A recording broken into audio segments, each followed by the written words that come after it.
When we look throughout history, we can see that time and time again, wherever there is oppression, one of the key things that happens is that people start to internalize that oppression and they begin to distrust their own voice, their own stories, their history, and the truth that they have to speak. They wonder if they really measure up against this invisible standard. And that is the cause of imposter thoughts, not anything wrong with you. And I've talked ad nauseum about dismantling imposter thoughts, including a few previous podcast episodes on the Campfire Circle.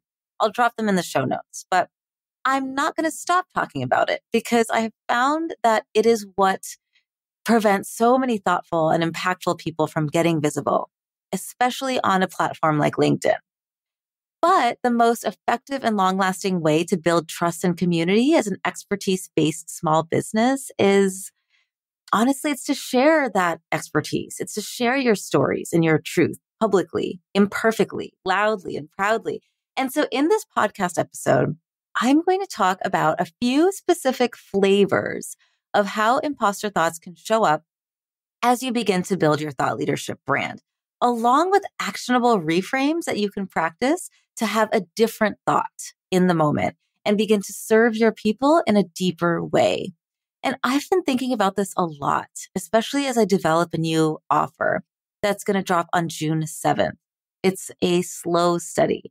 It's a go at your own pace, deep dive into your own foundational personal brand message. It's an interactive love letter to yourself and your deeper why. It has the questions and the exercises that I go through with my one-on-one clients so they can establish clarity in their unique thought leadership expression and stand out as they stand up for their mission. So go ahead and click the link in the show notes to get on the wait list, and I will send you the first episode of this audio course ahead of time for free. Trust me, you want to get on this list. Okay, let's get into it.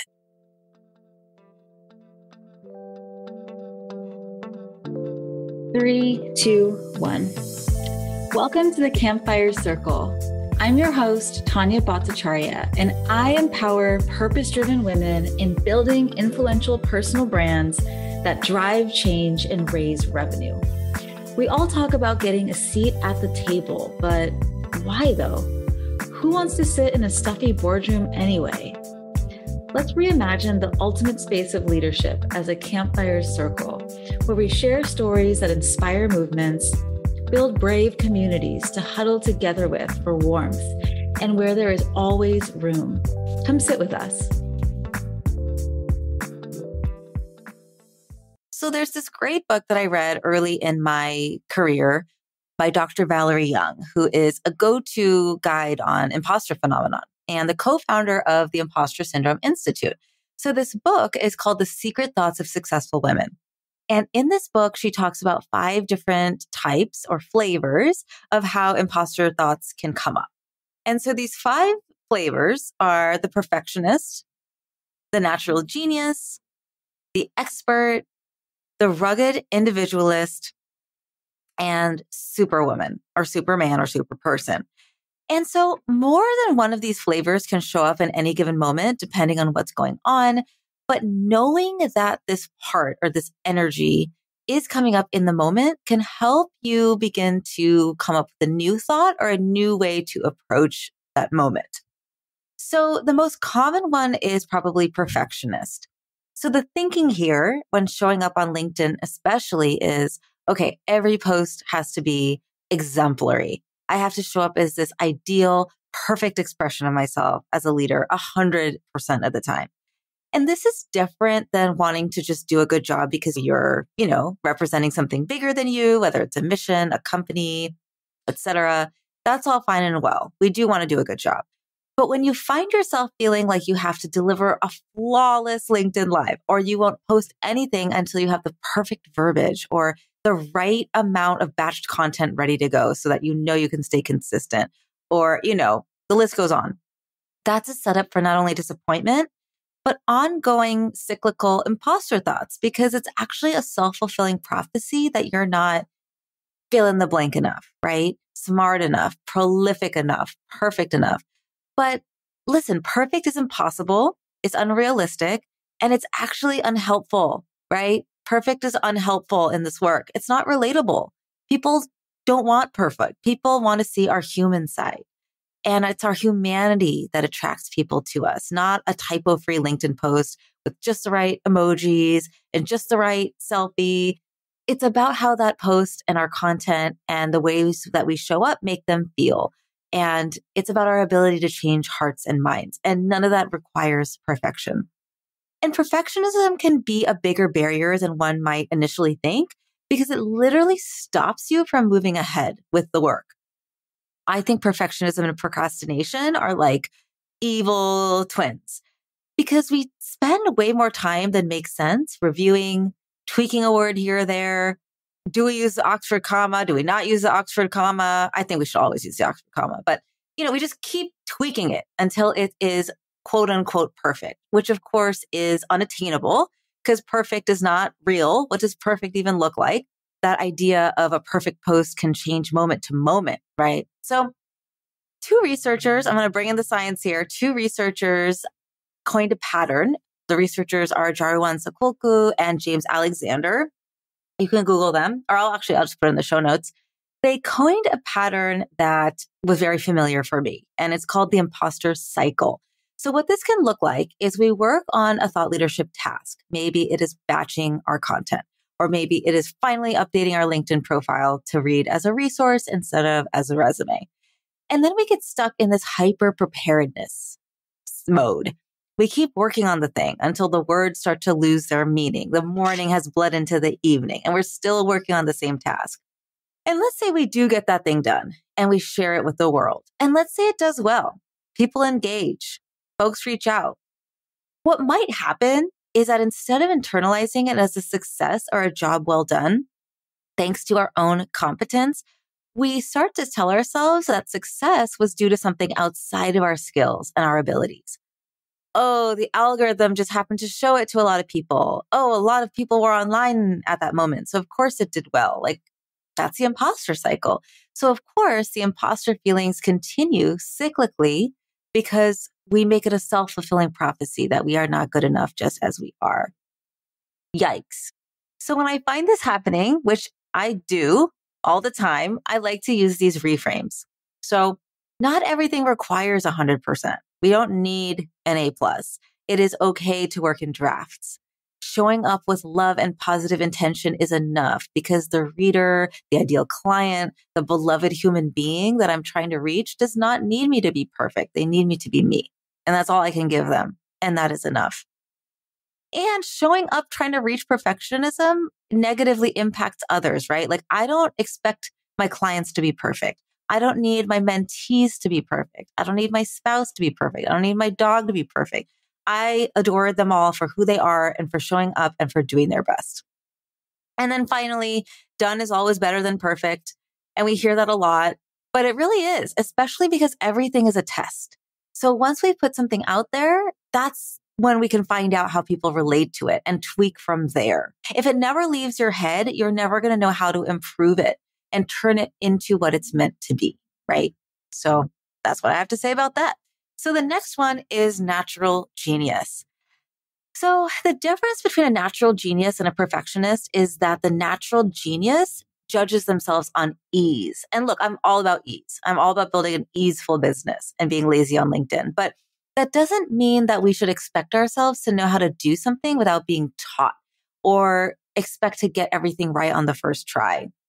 And so how this shows up for people working on building their thought leadership, especially on LinkedIn, can be like, well, if I was really meant to be this go-to guide, if I was really meant to be visible, it wouldn't be this hard to get the ideas out of my head and onto the page. Or if I were really competent, I would already have a ton of engagement on what I have to say instead of whatever is happening now. And so if something is not effortless and easy for you on the first try, the imposter thoughts can begin to activate. But here's the thing about that. Success always takes time. There's no such thing as an overnight success. And something that I like to do to remind myself of that is find these super respected guides in their niche, these go-to people, and try to find their first couple of YouTube videos or LinkedIn posts or whatever, right? And sometimes you really have to search and scroll backwards for a long time, but it can be worth it. And sometimes creators will just throw it out, which I love. So Marcus Brownlee is a famous tech reviewer on YouTube. You might know who he is. You probably do. And last year he posted this post that I just love. It was a screenshot from his first YouTube video, like 13 years ago. And I'm going to stick that tweet in the show notes so you can look at it as well. And you can immediately see the progression and how far he has come in every way. But what I really loved too was the comment section, because someone said, I would love to see you explain to your past self why this video has 4 million views in 2022. And Marcus says, yeah, I couldn't explain it because he would never believe it, right? And so if we didn't try and practice and struggle and flail, we would never bloom. Like we would never grow. It would just be impossible. So natural genius, what if you could tell yourself that you are fully capable of growing into the leader that you are already becoming? Like it's already happening. It's already happening. You just have to keep moving forward. So what about the expert? The third one is the expert. So this one's interesting because if you identify as the expert, your primary issue is needing to have all the knowledge and skill to truly feel competent, or you feel like an imposter. And this one is really interesting in this work. This one comes up with a vengeance in this work of thought leadership and visibility, because we are literally positioning ourselves as an expert, as a trusted voice, as a practiced guide in our space. And that doesn't mean we have to know everything. So what this might look like is you not fully showing up with your spiciest point of view, like your level 10 spice, because you're worried that someone's going to call you out and you won't have the knowledge or expertise to back up your point. Or maybe in your LinkedIn profile, you are downplaying your expertise, even though you have the receipts, because you're just like, nah, like you just feel like you're not really there yet, right? Or maybe you just did something really amazing, like you got published in Business Insider, or you got this fabulous award that your peers voted you in and you got this. And yet you're hesitating to share it publicly because someone somewhere, this like faceless, nebulous person being might show up and start questioning who the heck you are, if you really measure up, what will people say, you know? And listen, I'm not shaming anyone for this, by the way. This is such a natural response to living in a culture where we have oftentimes been forced to jump through hoops to prove our expertise, our credibility, our trustworthiness, when others are given the golden keys just by virtue of showing up male, pale, and stale. Okay. And that's a whole different podcast episode. But I would just love you to know that it is impossible to know everything there is to know. And you don't actually need to know everything. Instead, what's even better is building up a strong community of strategic partners and business besties so that you know who to go to answer a question if you're unsure. So some reframes here could be, well, I can figure things out as I go. There are many paths to being an expert, and lived experience is just as important as book smarts or degrees. There's no end to knowledge building. Even when I don't know something, I can still be confident in myself. It's okay to not have all the answers because I know I'll do what it takes to find them when the right questions are asked, right? I love that one. I know you'll do what it takes to find them when the right question is asked, right? So the fourth one is, I feel like it's similar, like these are all similar, right? There's just little distinctions and nuances. But the fourth one is rugged individualist. And the distinction here for the rugged individualist is, okay, if I were really competent, I could do everything myself. The only achievements that count are the ones that I reached totally on my own. If I was part of a team doing this, like, who cares? It diminishes the achievement. And if somebody compliments you, your go-to response is, oh, I had tons of help, as if that downplays your own abilities. And this reminds me of the individualist idea that we are supposed to make it on our own without help, all while pulling ourselves up by our own bootstraps. And this attachment to individualism and independence can make us forget that we're actually interdependent, like we are all in this together. And this thinking keeps us disconnected from our squad, from our village. And it makes us think that if we have to lean on someone else, we are not enough on our own. And again, I want to repeat, it is impossible to know everything there is to know by ourselves. and you don't actually need to know everything. I think true competence is knowing how to figure out how to get the job done and move the goalpost forward, like with help from others. And so, for example, I help my clients build their thought leadership on LinkedIn. Do I know everything about LinkedIn and their forever changing algorithm and their new features that they keep coming out with? No, I don't. I definitely don't. And I actually just finished up my first LinkedIn content sprint, which was so amazing, by the way. I got to live out my dreams of being a creative writing teacher. And sometimes the Slack channel was popping off with lots of excitement and questions about something adjacent to LinkedIn, like podcast guesting, for example. And sometimes I'd find myself without a go-to practice to answer for some questions that came up. But guess what? It's all good because I have a community of experts in branding and visibility in all different ways and nuances who are about a spirit of abundance. So whenever I have a question, I know exactly where to go and I can bring back that expertise to the group, which if you think about it, is really a value add for the people that I serve. And it can be for your people too. So what if you could reframe your thinking from, I will never be able to do a good job without help to, oh my God, how awesome that I get to bring the depth of knowledge and expertise that lives in my community ecosystem to my clients, and everybody wins as a result. If this is a big one for you, I would love to challenge you to do a LinkedIn post where you shout out and amplify like 3 to 4 big, like I'm going to put this in big air quotes, competitors, knowing there's no such thing as a competitor. There's only collaborators and co-conspirators, and just to shout them out to your people and just talk about how great they are and see what happens.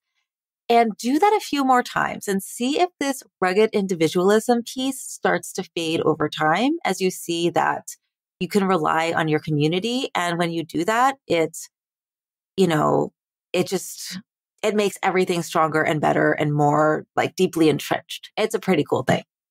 Build a strong campfire circle around you so you know where to go when you need help, need to refer out, or build some kind of a strategic collaboration team. Ask for what you need, right? Okay, so we've arrived at the last one, and that is Superwoman or Superman or Superperson. So the distinction here is that this person has to be juggling a bunch of things at once to feel competent. And from the perspective of building thought leadership and authority on LinkedIn, this can show up as biting off more than we should chew. And that can be like committing to posting every single day when we don't have the energetic capacity. By the way, posting every day is not necessary on LinkedIn at all. Maybe it's saying yes to all the invitations you get for coffee chats, all while you're managing a full client roster. You're always adding more to your plate to be enough. This can also show up in scope creep, repeated scope creep from the clients that you do serve. Boundaries are beautiful, and yet I know that they are easier said than implemented, especially for our super people. So I think in the moment, you could ask yourself, okay, self, is this about doing enough or is this about being enough? Or if I say no to this request, might that create space for a more aligned yes that will actually move the needle for my brand or my business? So what do you think? Can you see yourself using these reframes? Can you think of a new reframe that works actually better for you? Or is there a different distinction or flavor of an imposter thought that has come up for you while you're working on your visibility and authority building? I would love to know. But I think no matter what, the commonality here is that these reframes are about changing our personal definition of competence for ourselves. And chances are we hold ourselves to a much higher standard than we do our peers or our competitors or definitely our loved ones. So, I mean, if you like think about a business bestie or a work wife or somebody that you Voxer back and forth with, if you see them share something on LinkedIn with a little typo or a little incomplete thought, you don't lose any respect for her. It's like, there she is again, being a lovely human being, doing her thing. She's so great. Can you give yourself that same grace? Because the sooner we right size our standards for ourselves, the sooner that our inner chaperone, however flavor they show up, will begin to ease their grip on us. And one of my favorite quotes by James Clear, I have a lot. I mean, really, it's the whole book, Atomic Habits. But one of my favorite quotes by him is every action you take is a vote for the type of person you wish to become. And so I would add it's a vote for the world that you wish to build. And So each new thought you create makes a difference. It ripples out in ways that we can't immediately see or predict. So I would love to know how these reframes land with you and get your thoughts. Okay? I'll talk with you soon, friend. Thanks for listening. What'd you think? Leave us a review on Apple Podcasts, or even better, reach out and let me know through lumosmarketing.co. Yes, that's Lumos, as in the illumination spell from Harry Potter. Because when you shine, magical things happen.